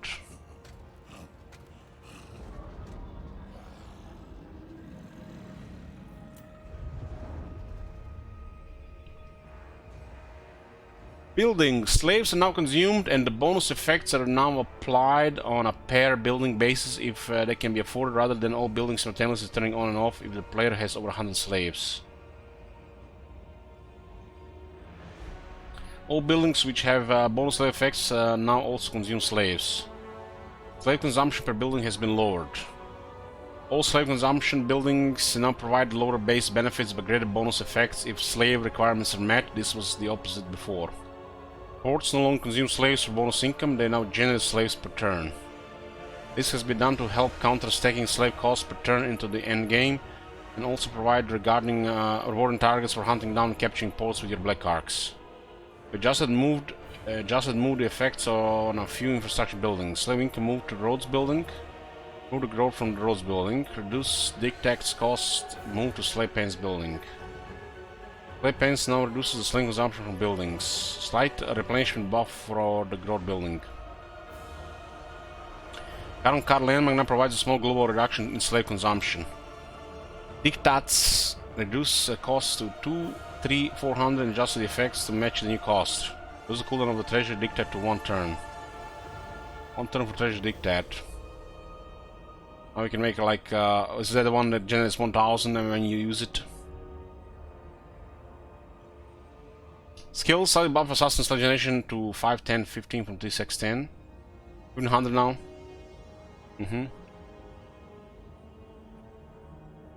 Fixed an issue with the Death Knight button, where the button would be clickable even if the player didn't have enough slaves to use it. I'm shocked. Campaign. Fixed an issue where a card was releasing slaves when sacking certain cultures rather than enslaving them. Wow. You should correctly generate slaves when sacking against all enemies now. The card was a liberator. Instead of capturing slaves, he was releasing them as slaves.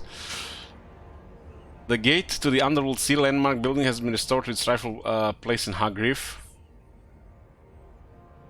The vandalized court of the Everqueen landmark building now spreads Slanesh corruption when playing as Marathi. Reduce the cooldown and maximum turns before a mission is guaranteed for the Whispers of Zarkhan mechanic. Zarhan? Wasn't it Zarkhan? This should improve the frequency of these missions. The loyalty on Confederate request arms is no longer 0. A buff for the Dark Steeds. Malekith does more expensive multiplayer.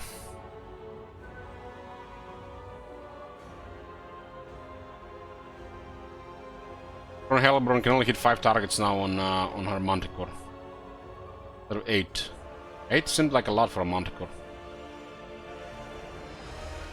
Valkyrie got 10 armor.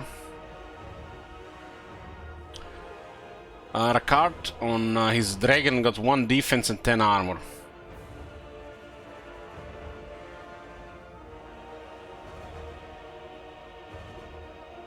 Dreadlord on Black Dragon lost 2 attack and got 10 armor. Looks like all Black Dragons got 10 armor.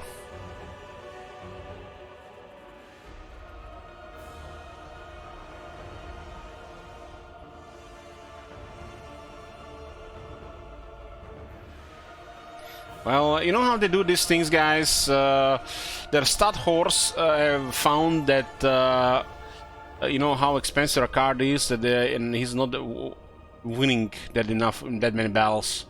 So by granting him one more melee defense, they'll increase the stats of players who play the card win more battles, even if it's just going to matter like 1 in 100 battle.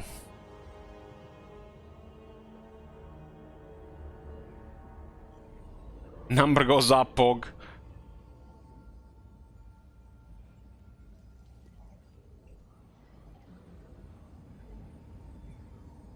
That guy's got a lot more mass.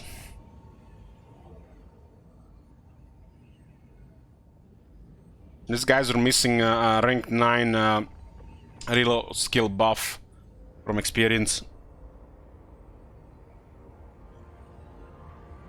Dwarfs! Oh, hopefully Mercon is not here. Taurus unique follower Ancillary Cry can now be re-equipped if removed, instead of just disappearing from the game. One single change for the dwarves. Damn, that's a grudge. Damn, this gotta be the saddest balancing they did so far. Just one thing. And the follower is crap as well. Who cares if this appears?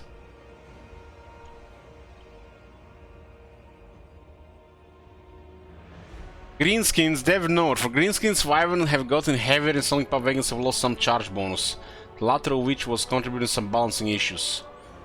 Campaign, the Tome of Kengai Khan landmark now gives the correct values when damaged. Rom's cold ingredients that are gained from killing units in battle will now correctly avoid the ingredient. Skull Muncher more mass, all Wyverns actually got more mass. Squeaks got more mass. Pump Wagons lost charge. Flappas lost a lot of charge. Yeah, the Pump Wagons, they're so strong. Their battle skills are too much. They are a menace on the battlefield, let's nerf them.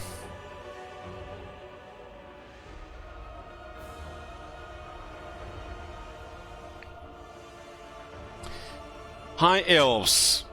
Dev note, as well as benefiting from a lot of mass changes to griffins, lions and horses, all high elf cavalry, excluding Elena Rivers, now around 84 speed, faster than Emperor cavalry, which should hopefully help their matchups. The horses are some of the best in the world, of course.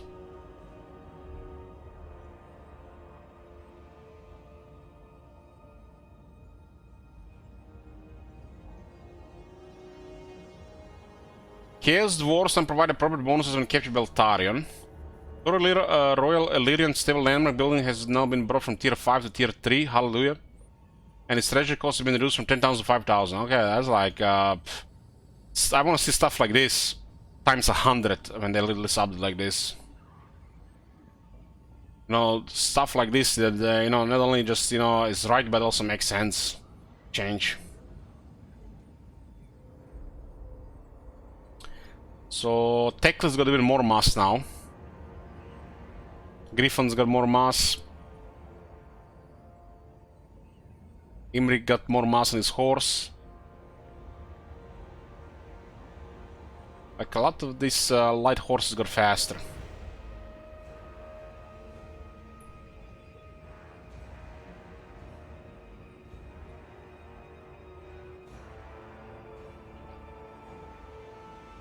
Tyrannoc chariots looks like they've been made slower. From 6.5 to 6. I don't think even StarCraft had such meticulous surgical precision balancing.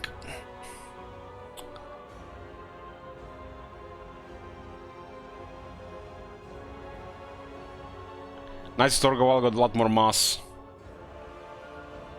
Are they even 50 elements in the game? They are 50 elements in the game.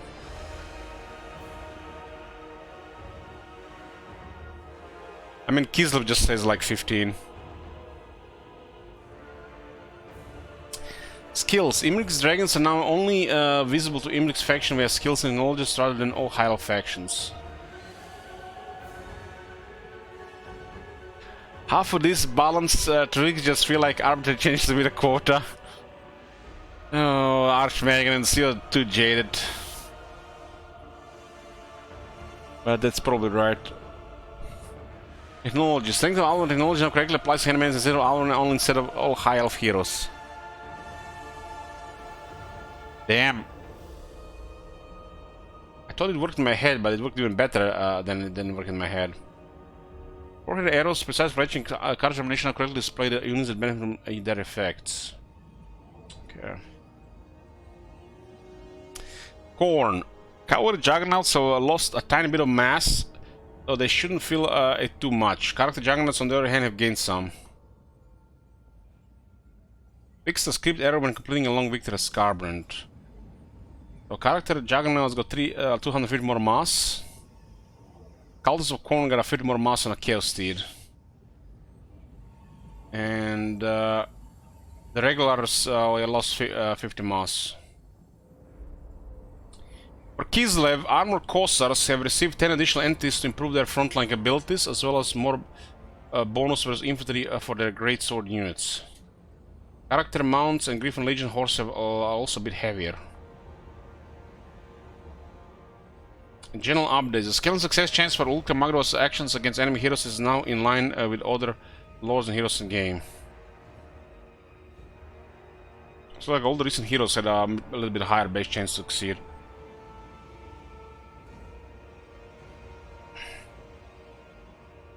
Ulka Magdoa already getting nerfed. Lost 25% of the ammo. Fire resistance, flame resistance.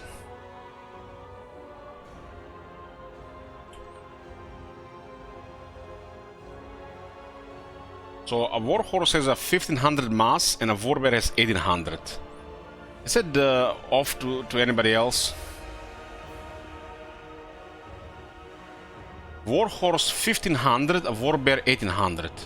A Warbear only 20% more heavier than a Warhorse. I don't know, guys, that's a little bit off to me. Oh, Kossars got 10 more entities, armor ones, and they got even more health, so they didn't just retain the old health.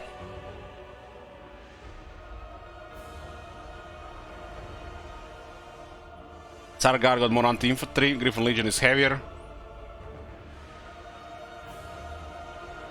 So another update and still no fixes to WoW on the greenskins. It's only been like what, a year? Hope this one doesn't take 5 years to fix. Lizardman. For the Lizardman, the Hanuin and his Red Crested brethren have gained a new trait, immunity to contact effects. This is to represent their immunity to poison in tabletop and should create a nice new niche for Red Crested Kings units to occupy on the Lizardman roster, amongst a few other small changes. The mass of the Cold One character mounts and Cold One cavalry have also been boosted. Maybe because all these horses didn't have the right mass in the first place. General updates. Lord Croak will now spawn for Lizard factions after completing his quest battle as intended. So you're telling me you complete his quest and you don't get him. Is this what you're telling me? And this is a general update, not a bug fix? Good thing we haven't played any Lizard campaigns. Can you imagine playing a Kai and like suffering in alcohol state, then finally some relief in this campaign, get Lord Croak unlocked, have some fun, and you complete the quest battle or the quest itself and you don't get Lord Croak? But it will be like soul crushing. Literally dead inside even more.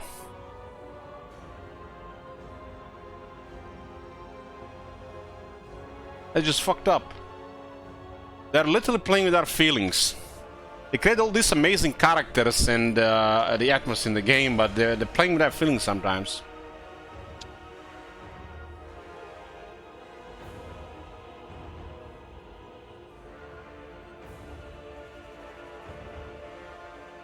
More mass. The Conor Feather mentioned.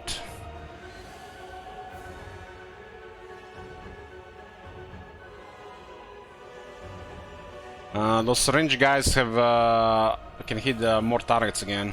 I think they already had this before. Maybe it's a new thing. A Stiladon solar engine and a Blaze Stiladon solar engine altered gravity factor on the projectile to increase accuracy.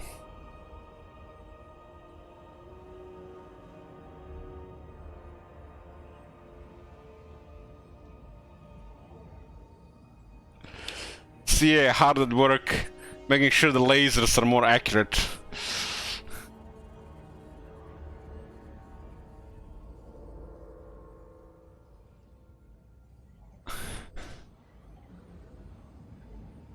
Spells, but no time or spell for the spirit of Tepak Roar is now bound. Okay. That's the attack and speed one, right? Norska. The biggest notable Norscan change is that the Axemen on the back of the Iceful chariots now have some melee attack animations. What? They didn't have attack animation before? Worked in my head.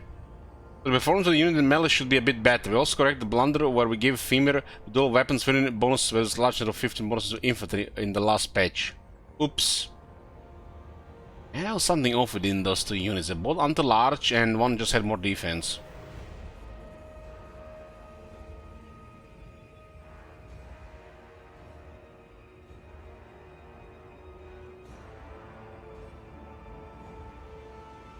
I wish those chariots didn't have a ranged attack instead of just fire at will, and it was just a melee unit. It would have been so much better for the AI.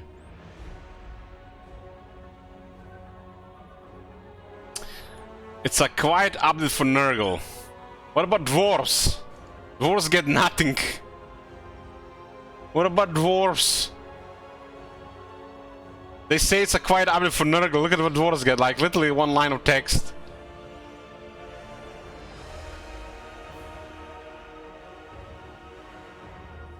The metadata for Nurglings have been shifted around a bit to make their attacks connect more often and reliably do damage, but it's a small change. Fear not though, as some serious Nurgle love is due in Thrones of Decay later this year.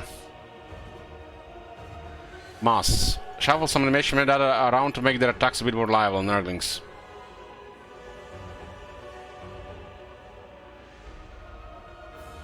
Cat didn't even appear. Well, they appear in the next update, right? They didn't want to do anything this time.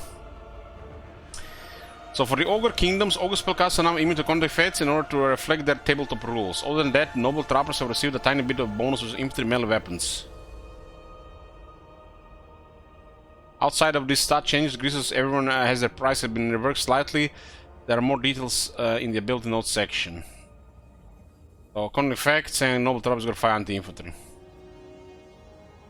Skaven! Fix an issue where in taking over a Skaven army that is besieging you as Clan Ashen would cause you to indefinitely siege yourself.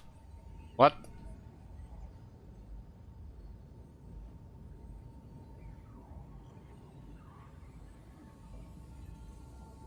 I guess with ability when you take control of their army.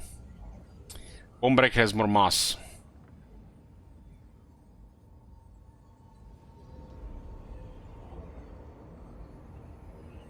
Abilities. Tide of Pox and Tide of Death effects back must not correctly reflect their abilities. Skills. Warplock Giselles are now correctly listed as befitting from Blaster Master. Rod's greatest creation grants weapon strength instead of missile strength. I think we haven't played Molder. Dev note for Slanesh. Nakari has received some love in this update with some special attention being placed on their attack metadata. We discovered that if it was a bit erratic, which it resulted in some targeting difficulty. In other news, Marauders are now slightly cheaper again. And they made them like more expensive and removed anti-infantry the last update. Huh? Nakari made Nakari attack metadata a bit more reliable. Maybe it's actually going to go, connect more attacks instead of just knocking shit around.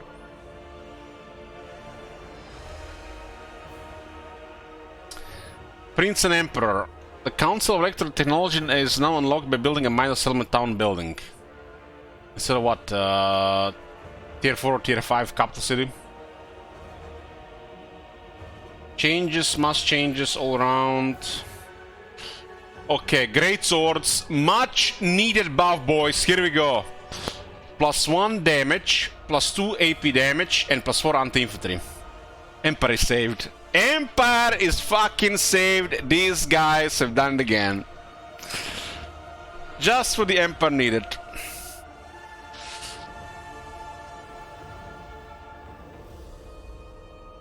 Finally, my Empire greatswords will go toe-to-toe with skeleton warriors. It's a good day to be an Emperor fanboy.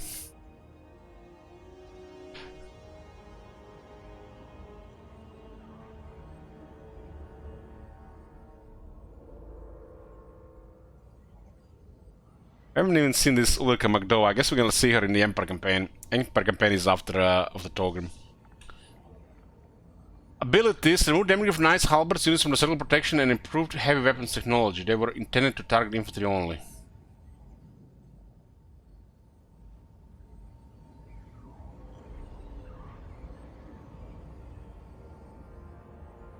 So it was a bug, huh? Sorry for the possibility for Gotrek now functions properly. I don't see the Gotrek one here. That's why he was getting killed, because it didn't work.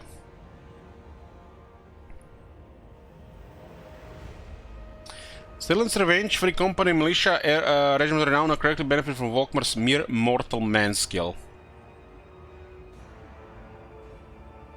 Okay. Tomb Kings, the army captain no longer can be ignored by the recruitment of saved lords. Hold on. You're telling me if you play the Tomb Kings and you recruited one of those characters that have been saved, it would ignore the army cap? They fuck up in that area instead of giving +1 army capacity at the very start of the game to Tomb Kings. Tomb Kings should start with 2 fucking army capacity. Or get an event on turn 5 that gives them army capacity.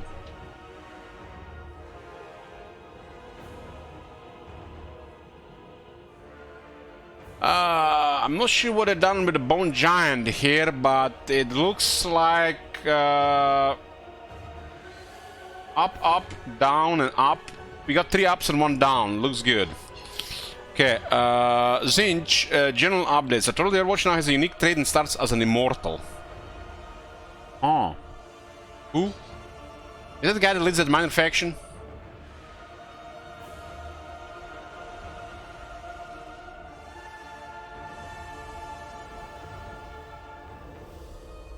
Vampire Coast.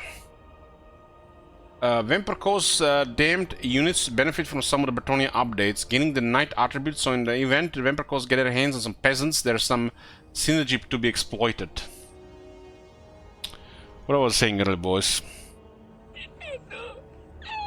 I really want to put my peasants in a undead army.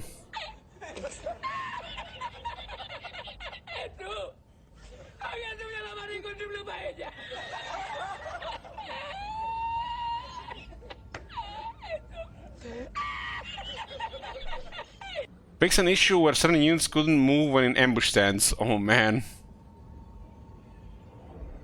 More mass on the Terrorgeist. Man, Terrorgeist had only 1600 mass. Get the fuck out of here. No. No. The Vampire Coast is all mine. Damn, what a sad mass for the Terrorgeist.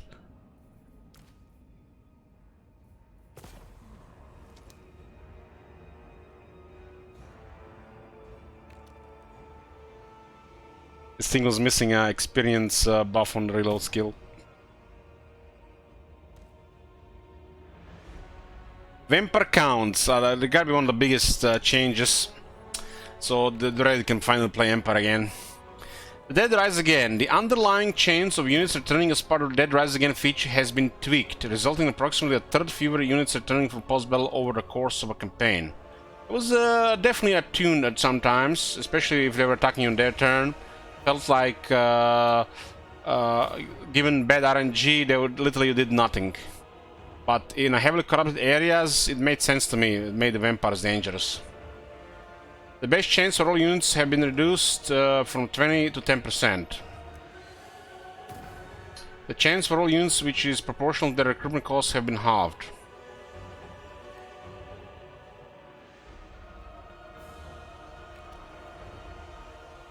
The additional chance for the lords and the heroes have been reduced from 10 to 5%. Yeah, just like, why not 20 to 15 and 10 to 8? So just, you know, enhancements will now appear in the Vampire Garrison where the Forbidden Library has been constructed. Vampire of Shadows now have reduced leadership. For some reason. -5 leadership. This reminds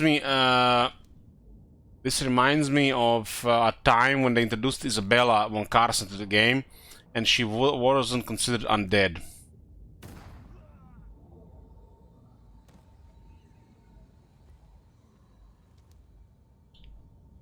She wasn't considered undead for the vampiric corruption thing.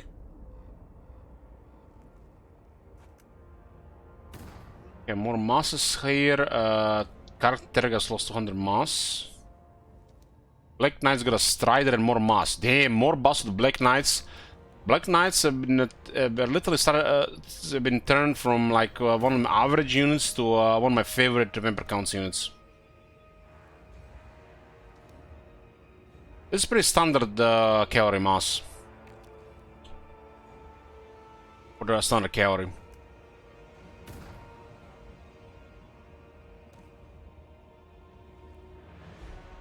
So not only they reduce the base chance, but they also reduce it on a skill. No fun, huh? The fun police has arrived. UV control strikes again.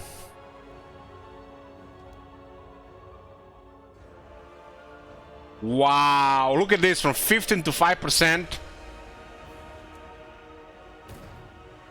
And then we tripled it. On the other way around.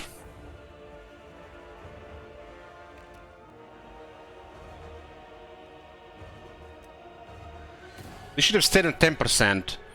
This seems fine, but they should have stayed at 10%.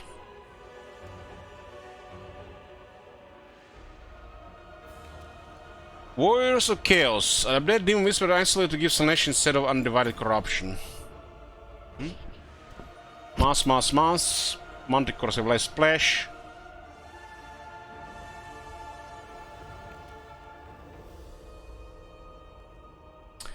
So, Chaos Lord of Corn, Exalt Hero of Corn on a Garbage Chariot.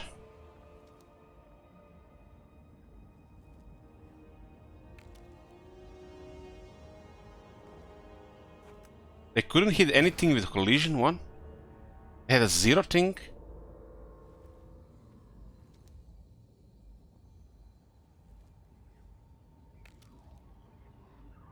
No wonder they were off with their chariots.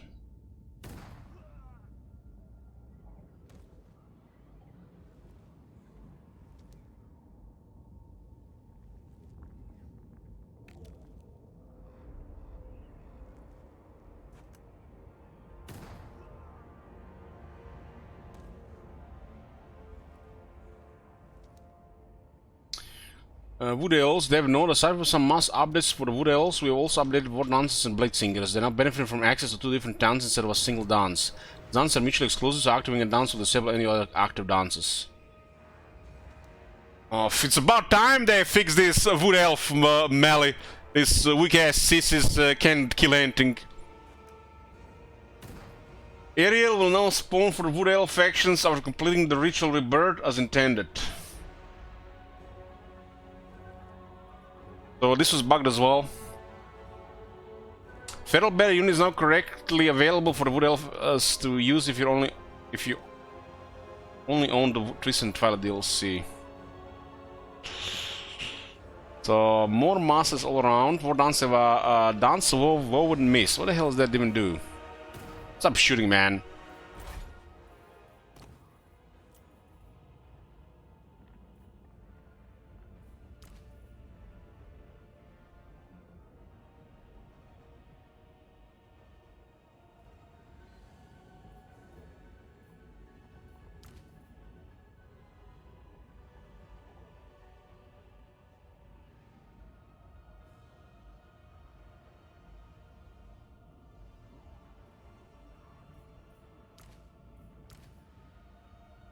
They basically have both Woven Mist and the other one, huh?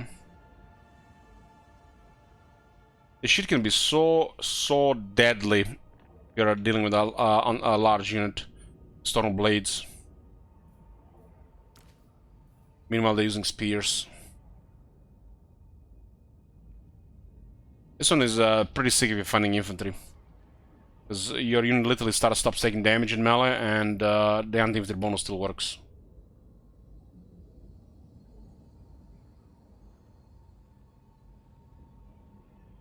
I guess you want to kill goblins faster.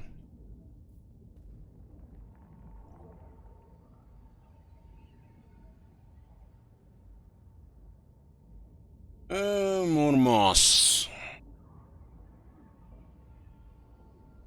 Striking branches skill now targets the correct unit. What was incorrect before? Mortal Empires campaign fixes. Fixed Yeti Peak settlement incorrectly being a major settlement on the Mortal Empires.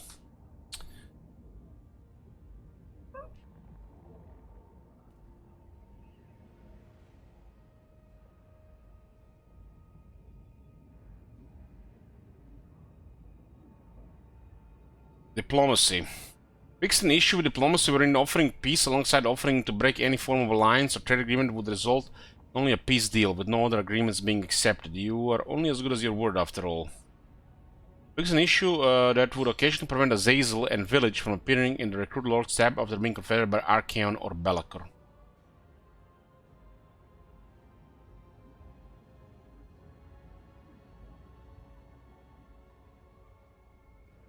Okay, what do we have here on the game stuff? We're all in at the bottom here, huh? Game graphics. Fixed an issue with Infernal Guard, the unit's weapons detaching from their hands when getting knocked down. Frostmaiden Ice now has the correct unit card assigned, so no longer a goblin.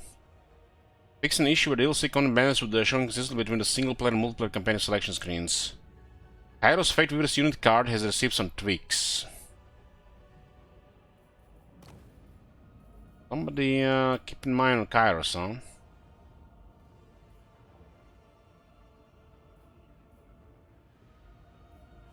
Is it me or he's doing poggers now? Or he stepped on a Lego, I can't tell.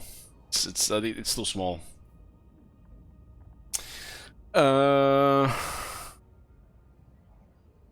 Various heralded unit textures have been fixed for Bretonnia horses.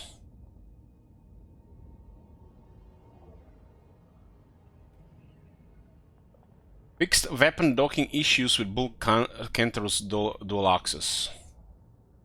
Lego for sure. Fixed camera issues with various Battle of Eats's Quest Battle. Fixed camera issues with Tyrant Quest Battle, Thousand Horde. Fixed camera issues with Tarok's Rune Torch. There's camera issues a lot of these battles.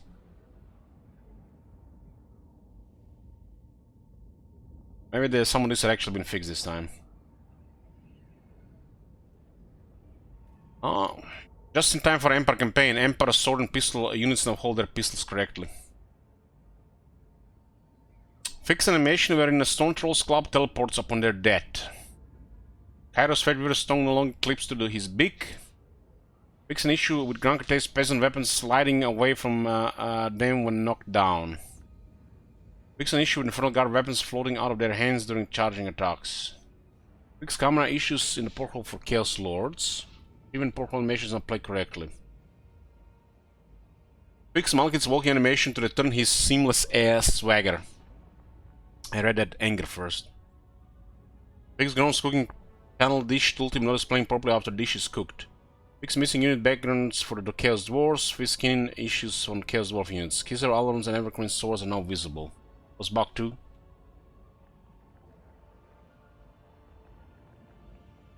Fix many Warhammer 1, Warhammer 2 Champions of Chaos and Chaos Dwarf heroes not playing any voiceovers or performing the Scout Ruins action.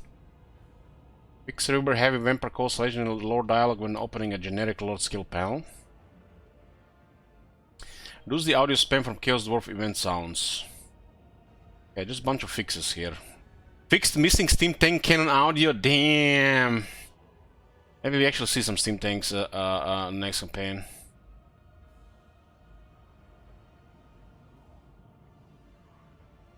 A bunch of these fixes, huh? Anything new for the AI? Added a setting for the UI cursor size. This will default automatically determining the size based on your chosen resolution, but can be changed to small, medium, or large. The graphics for the 2K and 4K cursors have been improved. Several key Bretonnian icons have received a visual rework. Adjusted the size DLC banners so the free and unknown content banners match in size.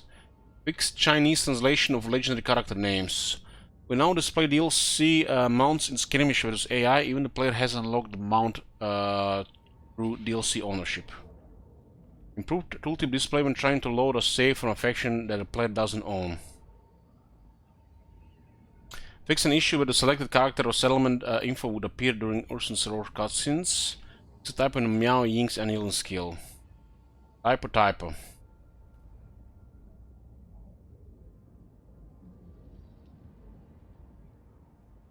Okay, looking forward. I'm not really looking forward to the looking forward section of the patch notes, because they show the map, you know, the map ahead for the next 12 months of Warhammer 3. There you have it. We hope you're happy with the changes we made as we continue to absorb all your feedback and aim for the best balance possible. Now we are done, why not jump straight into the game and check out the Bretonnia update. Dish out the smackdown as a new legendary hero, or fight against the will of a shoot to prevent unending growth of the Chaos Dwarfs Empire. Or heck, you could always enact Hashoot's will yourself, if you fancy. We won't tell. Variant Horde fixes the next update after this will be update 4.0. Checks the roadmap, the summer. So judging by how warm it was last night, we had to kick the cars off. That's not far off. So the next update is in 4 months. Oh, my bad, 3.5 months. I'm wondering if we're gonna get the Chaos Dwarf Crisis in our Dwarf campaign. Sometimes there's an issue, you know, this game could have decided that the Ultimate Crisis would spawn on turn 120, but we might actually have it the next turn because of our update.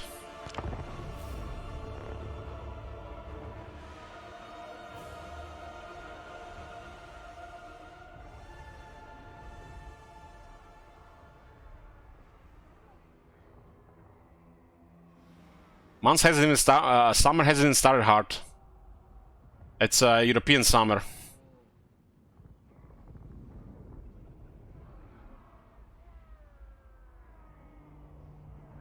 They mean about the European summer. The summer in the northern hemisphere, right? Yeah, there's save loaded. I gotta do some stuff, boys.